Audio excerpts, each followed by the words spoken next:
দেশে সফলভাবে খনন করা গ্যাসকূপগুলোর অধিকাংশই চট্টগ্রাম ও সিলেট বিভাগে।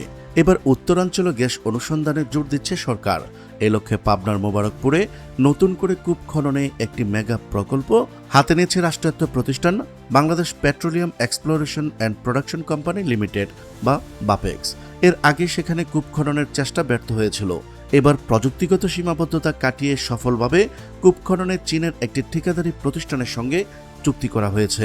সংশ্লিষ্ট কর্মকর্তারা বলছেন, বারবার পরিচালিত ভূকম্পন জরিপে ইতিবাচক ফলাফলের ভিত্তিতে মোবারকপুরে বিপুল পরিমাণ গ্যাসের সম্ভাবনা রয়েছে। সফল হলে এটি হবে উত্তরবঙ্গের প্রথম গ্যাস ক্ষেত্র। বর্তমানে পাবনার সুজানগর উপজেলার আহমেদপুর ইউনিয়নের কুড়িপ্রা গ্রামে অধিগ্রহণ করা ৬ একর জমিতে প্রকল্পের উন্নয়ন কাজ চলছে। তবে মূল খননের কাজ শুরু হবে ২০২৮ সালের মাঝামাঝি। প্রযুক্তিগত সীমাবদ্ধতায় সফল হয়নি ২০১৪ সালের প্রকল্প। এর আগে ২০১৪ সালে ৮৯ কোটি টাকা ব্যয়ে ৪.৫ কিলোমিটার গভীরতায় কূপ খননের উদ্যোগ নিয়েছিল বাপেক্স। তবে ভূগর্ভে অতিরিক্ত গ্যাসের চাপ ও প্রয়োজনীয় প্রযুক্তির অভাবে প্রকল্পের কাজ অসম্পূর্ণ রেখেই স্থগিত করা হয়। সেই অভিজ্ঞতার আলোকে এবার আন্তর্জাতিক প্রযুক্তি ব্যবহার করে ৬ কিলোমিটারেরও বেশি গভীরতায় খনন কাজ পরিচালনার সিদ্ধান্ত নিয়েছে বাপেক্স। মেগা প্রকল্পের অধীনে নতুন খনন। গত বছরের ডিসেম্বরে জাতীয় অর্থনৈতিক পরিষদের নির্বাহী কমিটি বা একনেকে ১,১৩৬ কোটি ২৫ লাখ টাকা ব্যয়ে ৩টি গভীর অনুসন্ধান কূপ শ্রীকেল ১, মোবারকপুর ডিপ ১ ও ফেঞ্চুগঞ্জ সাউথ ১ খননের মেগা প্রকল্প অনুমোদন দিয়েছে।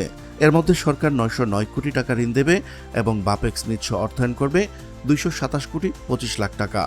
মোবারকপুর ডিপ ১ প্রকল্পের পরিচালক ও বাপেক্সের উপমহাব্যবস্থাপক অপারেশনস SAM মেরাজুল আলম বলেন, ৬ কিলোমিটারের বেশি গভীর খননের জন্য উন্নত কারিগরি সক্ষমতা প্রয়োজন।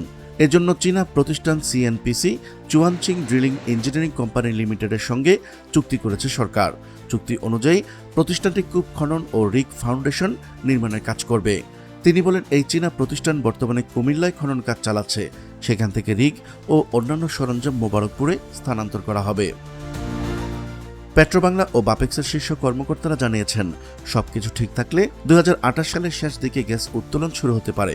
প্রাথমিক ধারণা অনুযায়ী এই গ্যাস ক্ষেত্র থেকে ২০ বছর ধরে দৈনিক অন্তত ২০ মিলিয়ন ঘনফুট গ্যাস পাওয়া যেতে পারে।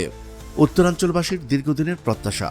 দীর্ঘ কয়েক দশক ধরে পাবনার সাথিয়া ও সুজানগর উপজেলার মানুষের স্বপ্ন স্থানীয় একটি গ্যাস ক্ষেত্রের।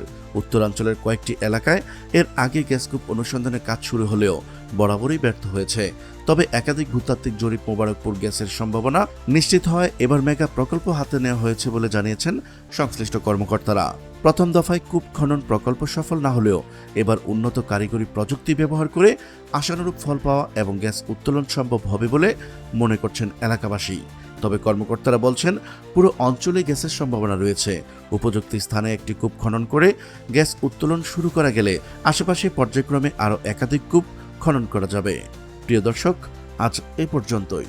দেখা হচ্ছে পরবর্তী প্রতিবেদনে। ততক্ষণ পর্যন্ত মহান আল্লাহ তাআলা সবাইকে ভালো রাখুক, সুস্থ রাখুক। আল্লাহ হাফেজ।